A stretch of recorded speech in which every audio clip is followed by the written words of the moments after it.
Hi, everybody. Ed Bixby here from the Global Green Burial Alliance. And today we're here with Bob Fertig from Fertig Funeral Home. Bob has been offering natural burial services since 2008. Bob's a personal friend of mine, and he's been a leader in this movement for a very long time. So let me give you a little bio on Bob.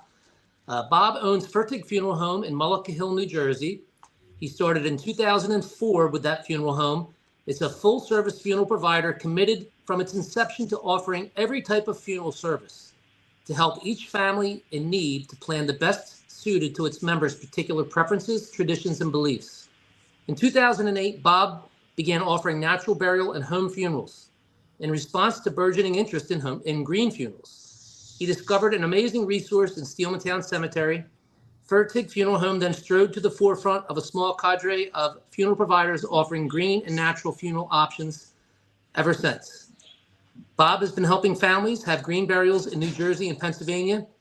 And to let everyone know a little bit about Bob, Bob probably by far and away has served more families at Steelmantown, which he just offers. You have to listen to what Bob has to say because he really will put you in touch with why it's so important, to have a good funeral professional in your corner at your time of need. And an interesting little tidbit that I do want to mention before we get started, Bob is a committee member of the Global Green Burial Alliance. But funny enough, Bob and I co-founded the Green Burial Alliance way back when, in 2010. We were a little ahead of our time with this concept. So, we've been doing this a long time. And Bob, welcome. Thank you. Happy Thanksgiving to everybody. And it's an honor to be here. Thanks, Bob. And, I think what would be interesting for everybody to know, because I know the story, but tell us a little bit, I want to tell everybody that Bob, funny enough, a lot of people in the funeral profession, they're born into it. And Bob chose this profession. He had certain reasons why he did it. And I think it's important to know. So if Bob could tell us a little bit about, how you became a funeral director and why. Well, my original goal was to become an airline pilot. That didn't work out for reasons I won't get into. But through losses, which started when I was 13 years old, I'm the youngest of 5 children. My oldest brother died at the age of 18, senior in high school. My father died. And then when I was 30, my other brother died. So through those experiences, I was feeling not a deep calling, but a calling moving me toward this profession. And so when I met Denise, my wife, who was not my wife at the time, but I just mentioned to her that I wanted to be, was thinking about becoming a funeral director, and she encouraged me to do it. And that was the best, other than marrying her, was the best move that I made. Because I just have a passion for helping people through difficult experiences, which I experienced myself. And I'm glad that I'm not a generational funeral director. I'm glad that I'm a first generation funeral director. I had to start an internship with a big funeral home, which gave me a lot of experience, good experience, but it also gave me an opportunity to see how the profession can work in a negative way, but also a positive way. So it's after I was licensed, I worked there for a year or two and I quit. And I went out and worked probably had 10 different accounts that I just did pickups for them. I did embalmings for them. Whatever they needed me to do, cover them when they went on vacation, which again gave me just a boatload of experience in watching what I thought was right and what I thought I could do better in doing it myself. So in 2004, I was blessed to have the opportunity to buy a small funeral home in Mullica Hill, which is a small town. And the funeral home did about 12 cases a year. And in the ensuing years, we've grown it. And another great thing about this was finding Ed in Steelmantown Cemetery, which opened up a whole new aspect of funeral service that I never even imagined would exist. So I'm grateful to be here. And, Thanks. And for the viewers, so you understand, and what you'll find very often in this movement, are people like Bob that chose this profession. They did it because they were passionate about helping people, and that's what's most important. At the end of the day, that's what we do.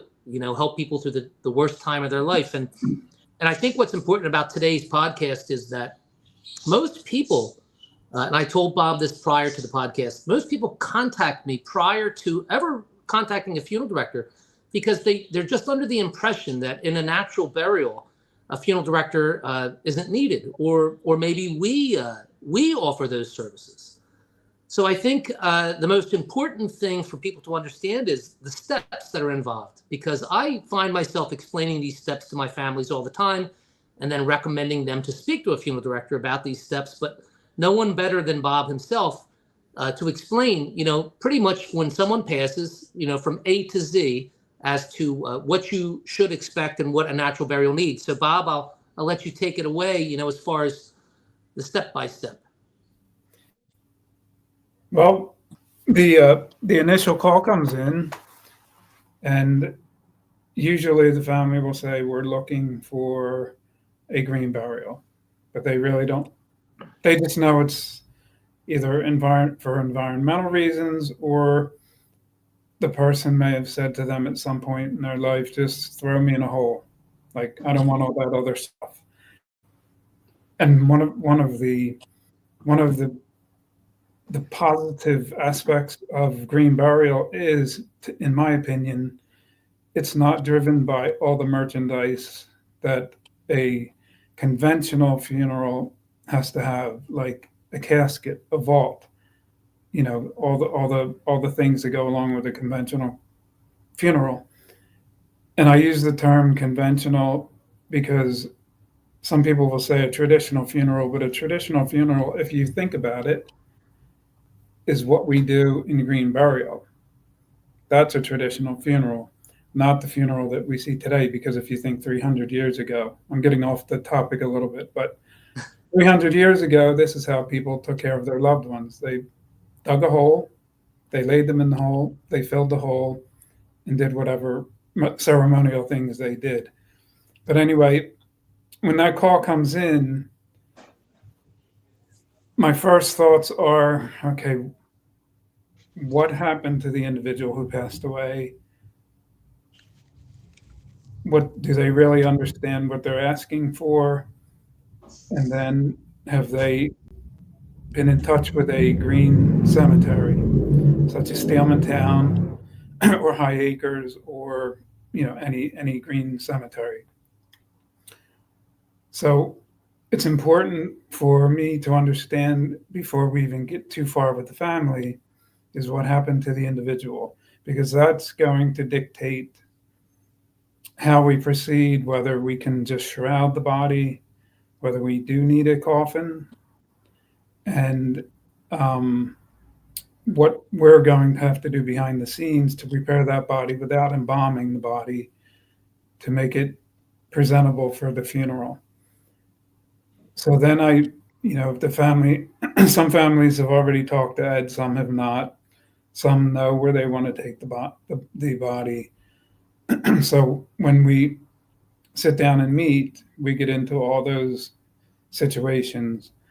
One thing I never do prior to seeing their loved one who passed away is to promise them a shroud without a coffin, because I don't know the extent, like if it's an automobile accident or an extreme cancer situation or some kind of accident, whether we're going to be able to control certain deleterious effects that if they're in a shroud and not a coffin.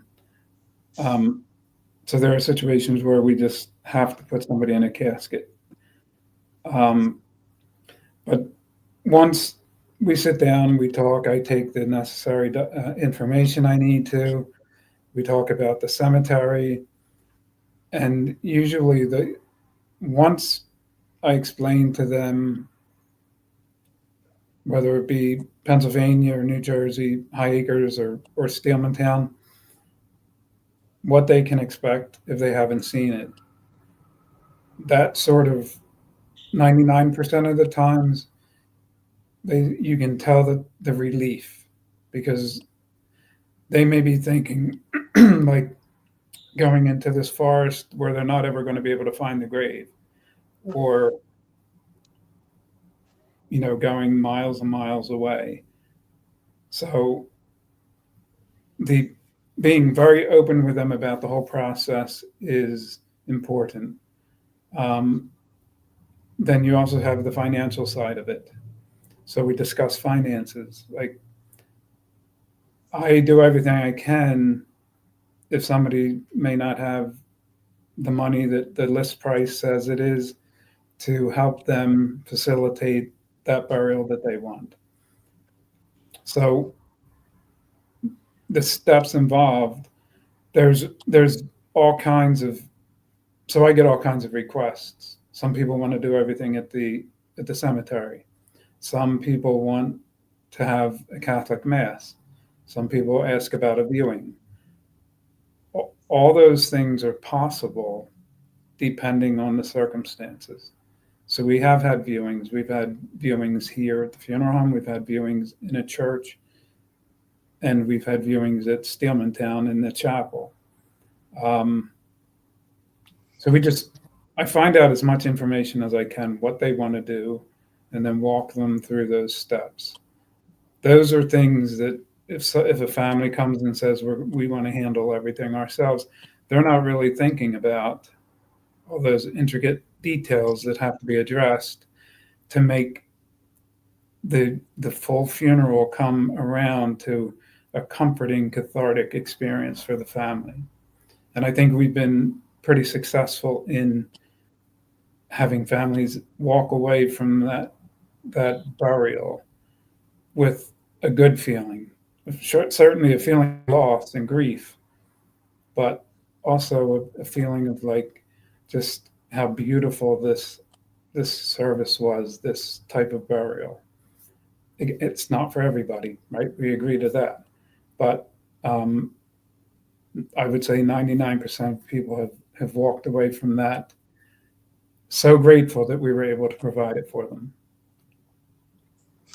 Absolutely, Bob. And I know a lot of the people don't understand, and you can probably explain this a little better, that,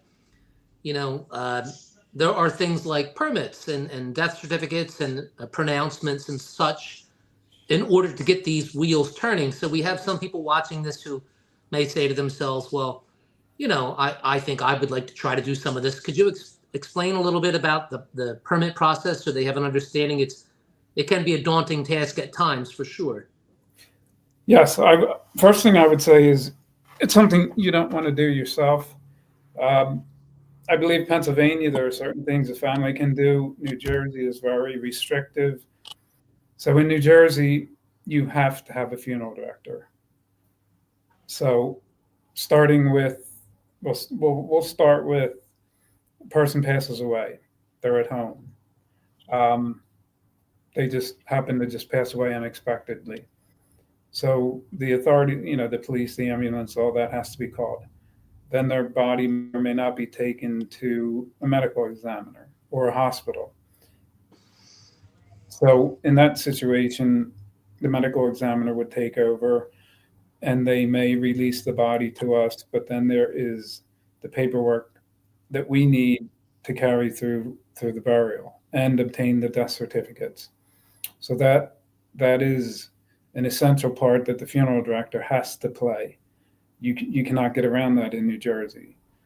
Pennsylvania, I believe, has an option for a family to do it, but I don't even think it's worth paying the funeral home to let them take care of it. But from that, like pronouncement. It all depends on the situation. If somebody passes in the hospital, obviously they're going to be pronounced there. If somebody's on hospice, hospice is going to pronounce them. If it's an accident or a sudden death, then the EMTs who come out through the hospital, they'll make a pronouncement. But the paperwork, there is a lot of paperwork. We cannot bury somebody either, and I'm just talking our region, New Jersey, Pennsylvania, Delaware, wherever. We cannot bury somebody without a burial permit, which is issued by the state from the death certificate. And if the coroner is involved or the medical examiner, sometimes it might take a little bit longer to get that. So then we're faced with the body. Where's the body going to stay? Because it has to be refrigerated, because it's not going to be embalmed. So when somebody passes, the best thing to do, and I know some people, feel like, why do I have to pay a funeral director to do something that we feel like we can do as a family? It will take a lot of stress off of you at that moment when first you're grieving for a family member, and then have all this other stress of the paperwork, and we can guide you through that whole process and take care of a lot of it for you, so you don't have to worry about it. Absolutely. And what everyone needs to know, and I've spoken to Bob about this, is, there's certain things you don't like to talk about, obviously, but, you want this to be a true celebration of a life that was lived and a memorable moment, really, as strange as that may sound, caring for your loved one. But, there are some less than memorable things that can happen when someone has passed away. So it is best, in my personal opinion, to have professional guidance, whether, depending where you are, whether it's a funeral director or a death doula, it's always good to have that professional guidance, from the transportation, of course, the permits, the casketing, the shrouding, and the refrigeration, and Bob can, and I'll let Bob answer this. I know Bob has allowed many family members to participate in certain aspects of what I just said. And also, Bob, haven't you helped families when their loved ones were at home for a short period of time with dry ice and things like that? Oh yeah. So my goal is to give the family whatever they want, and luckily I have within 10 miles a factory that makes dry ice. And we had a family who wanted to keep the body there overnight, so we helped them out with icing the body. Went the next day, and then brought the body here and shrouded. I have had families help shroud. If at all possible, I will give them and allow them to do whatever they can within the law. So if they want to help place the body in the casket, they're able to do that. They can even get their own casket as long as it meets the requirements. I don't know if you remember Ed, the one who painted the casket down at Steelmantown. So yes. We took it down and she painted it and she put her designs on it. All that to me is helping that family get through the grieving process. But it is our responsibility as professionals. Call myself professional. I don't really think of myself like that, but to guide them through that so that there are no, like I said before, deleterious effects. So it's important to analyze the situation, and then from that point say, okay, this is what the family can do if they want to have some kind of involvement in it. A lot of the families want us just to take care of everything and then, meet them at the cemetery. But there are others who will ask if they can do certain things. And I'm okay with that. Absolutely. And I think there's something else that's really important for people to understand, because I get this question all the time, and I'd love for you to answer it. So, for instance, when somebody buys cemetery property, they receive the rights of interment within that space. So they receive a deed and a survey, and it's very much like a land transaction. So they go home and they have the ability to use the plot, sell the plot, or gift the plot. It's entirely up to them. And they're buying it at today's prices. And that when it comes to the funeral director's services, that can be prearranged as well, but it's a little different. It's a different process, and the funds go somewhere else. So, Bob, if you could explain to people a little bit about why it's important to prearrange, and what happens to the prearrangement funds after they do that prearrangement. Right. So if somebody comes here and they, we're talking about possibly prearranging a funeral, and this goes for any cemetery, any type of funeral that they're looking to have. I tell them the first thing you need to do is go to the cemetery and buy the cemetery plot, because that's done. I don't control the cemetery fees. So buy the plot, you've locked it in at that place. It's your property. It's your little 8x3 piece of ground in wherever the cemetery is, but it's yours. You don't have to worry about that price going up. On the funeral home side of it, there's a lot more that goes into it. We generally have to itemize the costs out to what we're doing. We can also create a package price. So I have a package price for a basic shrouded body.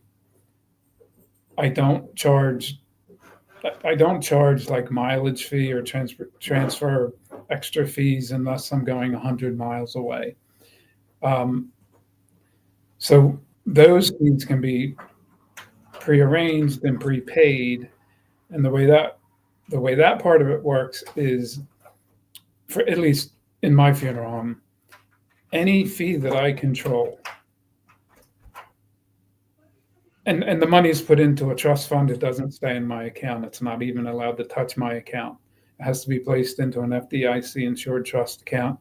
There's an actual pre-need agreement, which is a legal document, and I have options on that form to guarantee certain items. So what I guarantee is that any fee that I control, as that trust fund earns a little bit of interest, and they don't earn a lot. They earn like 2%. But if my price goes higher than what's in the trust fund, I do not charge the family any more money. But then there's a category of fees that I don't control, which would be the New Jersey, and I'm going to speak to New Jersey on this, the New Jersey burial permit fee, which is $5 right now, the death certificates. And this is one of the reasons why I tell people to pay the cemetery, because if I added the cemetery into my fees, I could not guarantee that fee. So if they buy the cemetery, even before they deal with me with any financial transaction, the cemetery's paid, the plot's paid. I will, however, put the opening fee into that trust fund if they want. That way, at least there is some interest being earned on that, but I don't guarantee that because I don't control that cost. So generally, the way it ends up being is, if somebody has done that, there's a little bit of interest that's been earned. So let's say it's $5,000 cost at this time, and the trust fund has $4,800 in it. In my guarantee, I'm not going to ask them for that $200.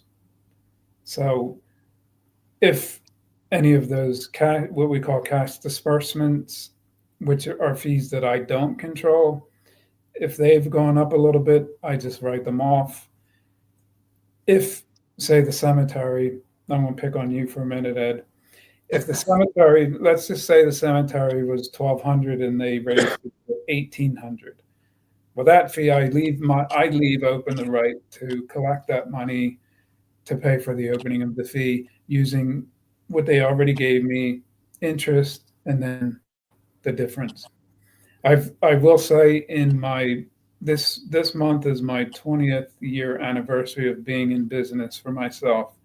I have never charged somebody money prepaid a funeral unless they didn't fully prepay it. So my goal is to have the family have the funeral they want. And Absolutely. it's Absolutely, not, Bob. it's not about them wanting the most expensive casket. It's about, especially with green burial, it's about doing this the right way and making it happen for them. So Absolutely. And I think that's really important for people to know that, prearrangement, really takes the burden off the family, at the what is time of it? need. It's a phone call. Usually I have all the information. I've got their wishes. There may be a few items that we need to iron out, some details that we need to iron out. But for the most part, it makes that time when the death occurs much, much less stressful.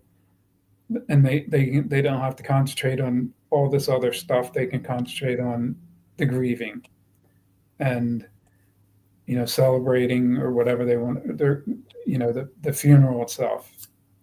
Right. Absolutely.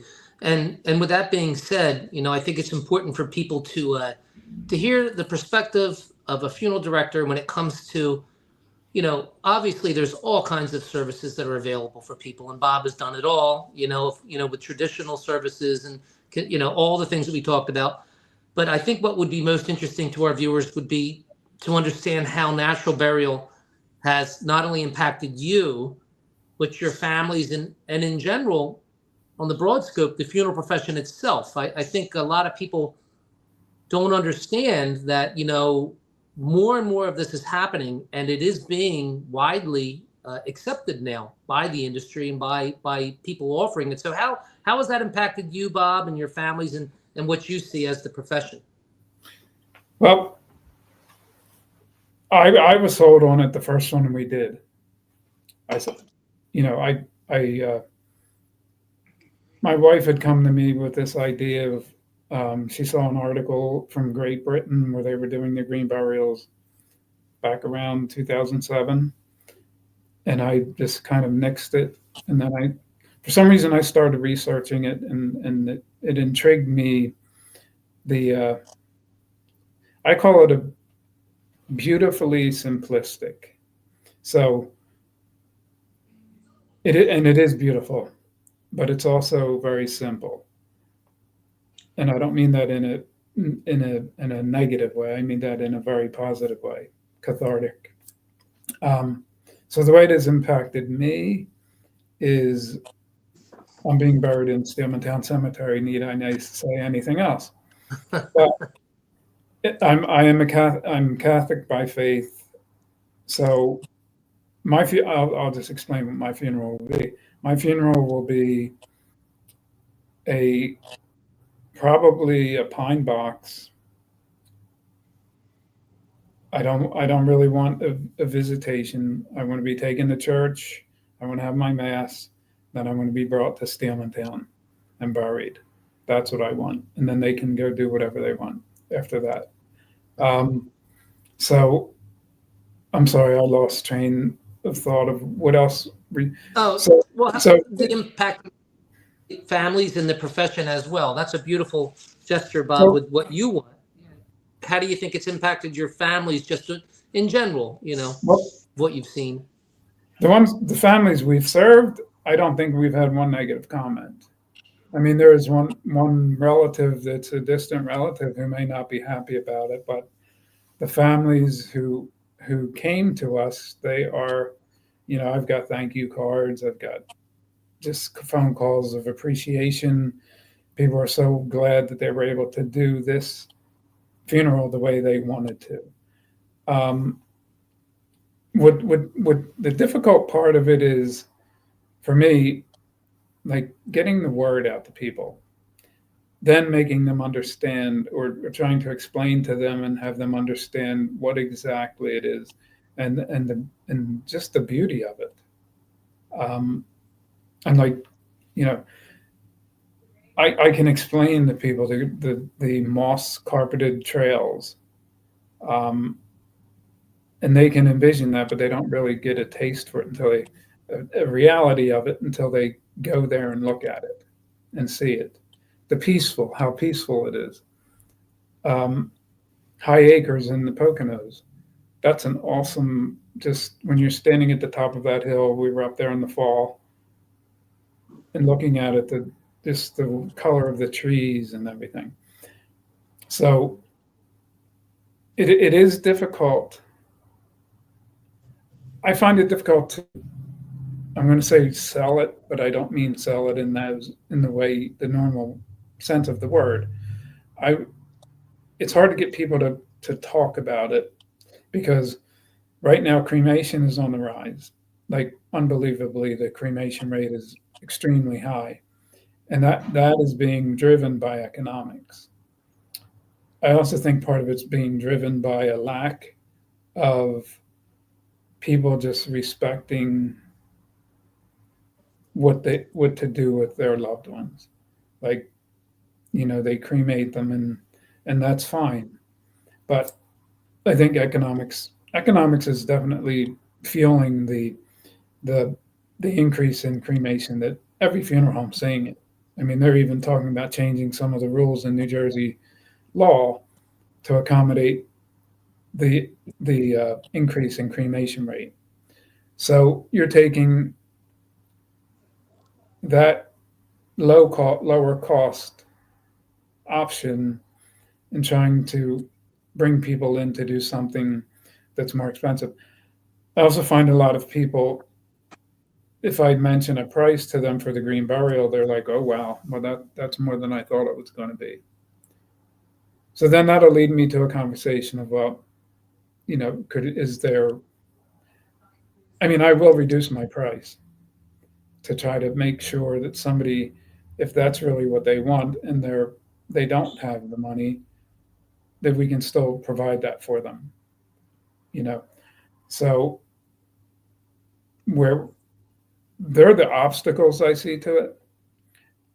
On the other hand, the people that come in and they don't really have a whole lot of issues with finances, or well, this is so different, it sounds so weird, like, what are you doing? You're just putting people throwing them in the woods, in the ground. Once you have a chance to explain to them what it is, they're more open-minded to it. And I do think I lose a lot of people who would do a green burial. Just the cremation price is so much lower. Right. Absolutely. And I mean, economics, unfortunately, do drive decisions lots of times. And what I can tell the audience here is that, generally my consumer at the cemetery, believe it or not, is a cremation convert. There's someone who they believe environmental issues, but they didn't really want the traditional type of funeral. They didn't want the cost, the expense, or maybe they didn't want to be embalmed or in a concrete vault, things like that. So the good news is, it is affecting, it's if they learn or hear about it, it becomes something that they say, well, that's what I always wanted. But, like Bob had said, natural burial is kind of the middle of the road option. You can have a direct cremation for, let's say, $1,500, a natural burial, let's say, for $5 or $6, including funeral director and cemetery, and then a traditional starting at 10 or 12. So, it is basic economics, but hopefully, over time, I think more and more people will start to look to that and find people like Bob who are willing to make the necessary adjustments, to allow this to happen. And the other fortunate thing too, I should mention, is that in this day and age of technology, me and Bob both have had quite a few families who have had to do things like crowdfunding, and it's been successful. So Right. There are ways to make it happen. I know before we wrap it up, Bob, what I do like to do is, I'd like to ask you to to share an experience, that you had that was special to you. And with that being said, being a funeral professional, what would you like to see? Let's say if we were to look into the future, what would you like to see in the next 10 years as far as natural burial is concerned? The way maybe the industry and the consumer might embrace that. Well, I'll begin that answer with saying that if every time my phone rang, there was somebody asking for a green burial, I would be very happy. So I will go back to, the preparation for a funeral, like an embalming and a viewing. I think there is value to that. There's definitely value to somebody being embalmed, viewed. We're able to make them look like they did. But in some cases, with somebody who's not embalmed, and we've taken the necessary measures to preserve the body, they may not look as good, but we've been pretty successful in the embalming, in the viewings we've had for people that have chosen green burial. And it's not a lot because most people don't want the viewing anyway. But so I would like to see maybe a leveling off of the costs so we can compete with the cremation. Now, a lot of funeral homes are $3,500 for a cremation, and that's just a direct cremation. That's a lot of money. I'm a little cheaper than that, but I would like to see where if somebody asks, they're not turned off by the cost. So that's why I try to grab them before they hang up the phone and say, wait, let's talk about this. And then, I can see if I can work with Ed or whatever to see if we can make this happen. I would like to, like I said, I have a passion for this. People need to know that they can have a mass if they're Catholic. They can have a church service if they're Protestant. The rabbi can come out if they're Jewish. We can do pretty much everything we can do for a conventional funeral with a green burial. So it's not just go to the woods and bury the body. We can do a lot. So I'd like to see somehow to just get more people interested in it, and be able to help them to, facilitate that interest into a real burial, because I do think that it just lends itself to a much more healing process.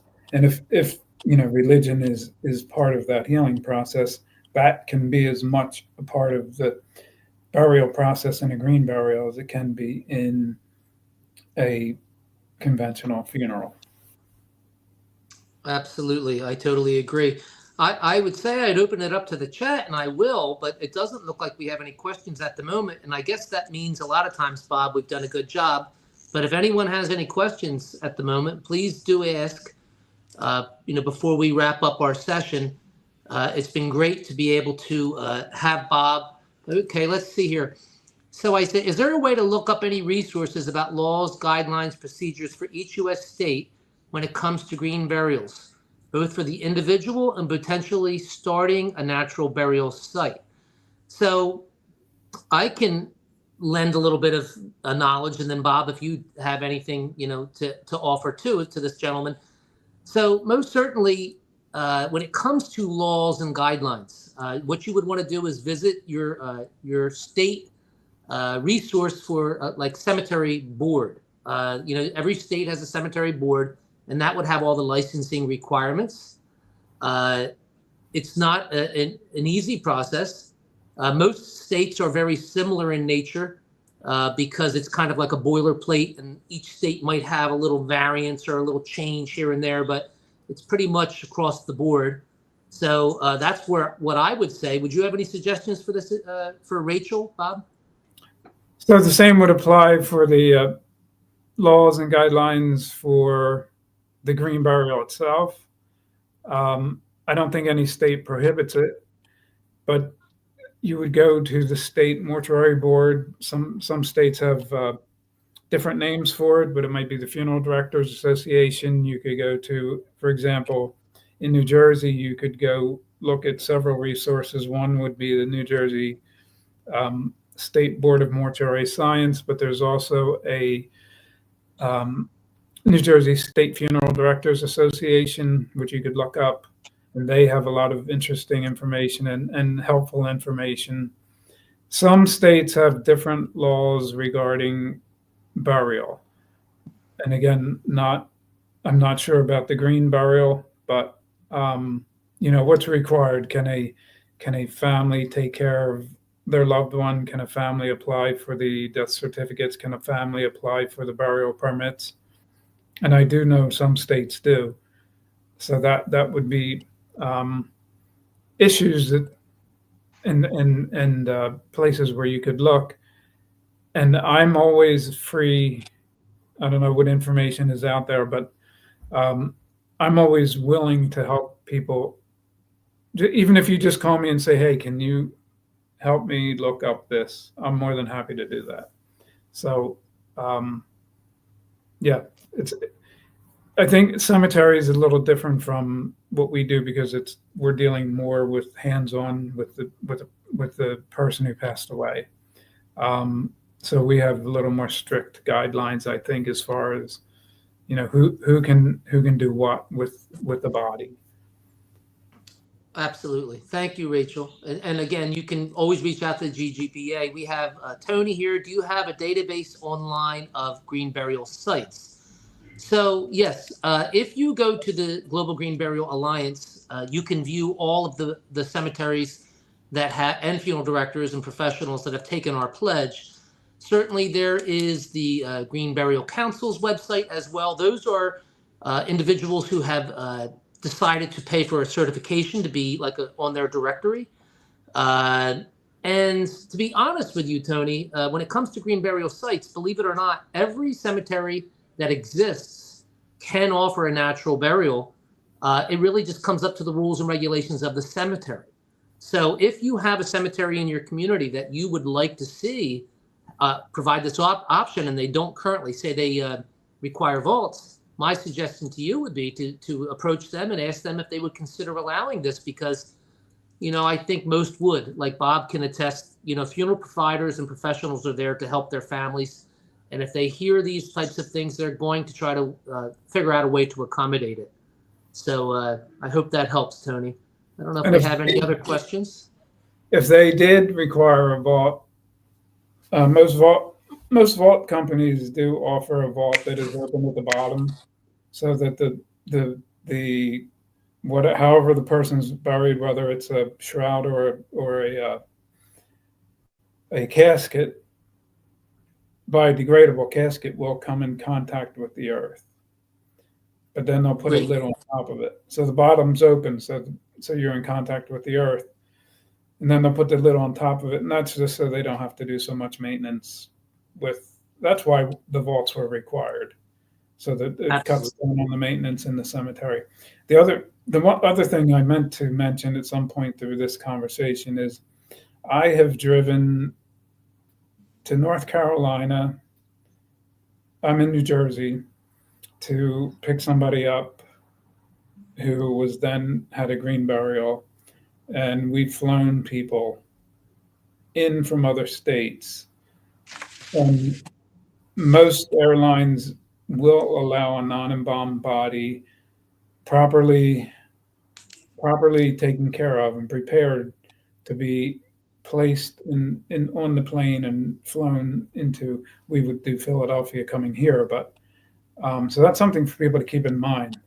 If, for example, I'm going to use Steelmantown, and somebody lived in Ohio, that is possible to have a green burial in Steelmantown without embalming the body. And I am, I'm just lighting it up a little bit. If somebody passes away out of state, especially if it's like several states away and it's toward the south, I'm the first one to say, I'm going to go down and pick them up. I'm not going to fly them. I'm going to drive down, pick them up, prepare them and drive them back. So and I don't mean to sound like I don't care, because I do care. I care very much. I believe God has called me to this. But if I get an opportunity to help a family to that extent and not charge them an arm and a leg, it's a good feeling to be able to do that. And I'm grateful to be in a position that I am. Absolutely, Bob. I do appreciate that, because, and believe me, folks, Bob and I have done it. We, the reason Destination Destiny exists across the country now is we were burying an awful lot of people from around this country in South Jersey, and they had never stepped foot here. So there was a need, and we fulfilled that need, and it's been a pleasure to do so. And great point, Bob, about that bottomless vault. And so people understand, because even the airline question, or not question, but your explanation, natural burial has always existed, but obviously in the Jewish faith and the Muslim faith, unembalmed bodies are being buried every day. It's been done this way forever. And they've been transported across state lines, and they've been flown and everything else. So don't allow that to dictate your final decision, because it can be done. If we have any other questions, I don't see any more, but I do want to thank Bob. Bob's been a great friend, not only to me, but to my families and to the movement. And he'd be a great friend to you guys too. I recommend Bob all the time. Funny enough, I don't ask him, but I'm sure he's received many phone calls when I tell people, listen, if you just want to talk to somebody who's going to give a good explanation as to what you need, and he's not going to try to sell you something, give Bob a call, because that's what we're here for. Not only to serve families, but to help educate, no matter where you're at. It's really important work. So Bob, the Global Green Burial Alliance thanks you. I thank you. And we really appreciate your time today. Yep. Thank you all for being here. I can't see who's here and how many people, but I hope it was informative, and take that my website down, and feel free to, usually calling me is better because I miss a lot of emails, but we're here to just answer questions. No obligation.